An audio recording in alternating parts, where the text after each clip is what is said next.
What's going on? I hope everybody's doing well. So today I wanted to get on and talk about the connection killer that I keep seeing in relationships, and I feel like we can move a lot and get you some help with this, so that you don't have to worry or keep worrying about what's ruining our connection in our relationship. And so here we have not only what is killing the connection in your relationship, but then we'll also talk about how to fix it. So, the connection killer, you guys, comes from you being fearful in your relationship, powerless in your relationship, and then also from you having a limited trust in some of the things that you can actually deal with. So the combination creates a scenario where you're not really believing in who you are, what your relationship is, what it can bring to you, and you start getting to a place of being judgmental. And that is the ultimate relationship killer, because it makes you put your fist up or put your forearms up. And in a relationship scenario, it's not going to be good. And the reason it's not going to be good is because connection can only happen whenever we're willing to wrap our arms around each other.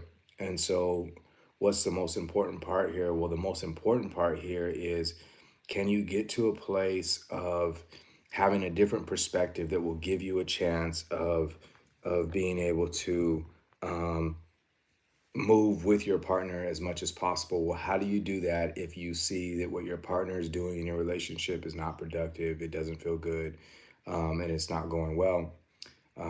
So oftentimes we think of ourselves as the parent in our relationship when we see our partners doing something that is scary to us. So we think, oh, you know what, if my partner's not doing this, then I need to let them know that they're doing the wrong thing, or I need to make sure that I'm not okay with it, and they need to know that I'm not okay with that. And what we end up doing is we end up putting ourselves, and I don't think it's an intentional thing, but we end up putting ourselves as the higher in the relationship, and thinking that that's the most important thing, that we need to guide them somehow. And our scope or our mindset, our focus ends up being like, I could totally see what my partner in my relationship is doing more than I can actually see what's going on with me. And so there's a way of being able to do it different. And I think the way for us to be able to, if I was going to give you three things to do it different, is, if you notice yourself feeling judgy, is you have to immediately go to your mind and think, like, how can I be more compassionate, more empathetic, and trust myself a little bit more? And if you think about, what does compassion and empathy have to do with allowing ourselves to get to a place where we're not killing the connection in the relationship? Well, compassion gives you the ability to see that your partner is probably not trying to do something wrong in the relationship. They must be really battling something, especially if it's hurting the relationship in themselves. The second thing of empathy says that, okay, if I can move towards this or feel what it is that they're actually experiencing, we're probably going to be a whole lot more connected than anything else. And the last thing, to be able to trust yourself, is a huge deal, because trusting yourself gives you the ability to say, even if my partner doesn't move the way I want them to, we're going to be okay. And so, and that to me is really key, is for us to be able to trust ourselves, because we don't control the behaviors of other people.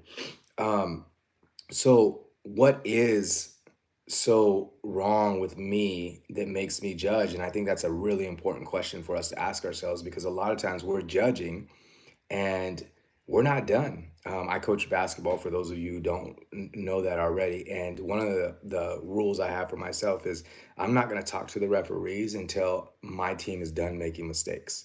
And part of that is this concept here, where we have so much that we can work on as an individual, that we really don't have time to move towards, what are you doing wrong as my partner? The only energy that I really can give in that moment is for me to be able to say, look, I'm actually going to provide love and support, because I know that that's the thing that would help me. And so I have to look at myself when I find myself being judgy and using this relationship killer, to really ask, like, what's wrong with me that makes me judge?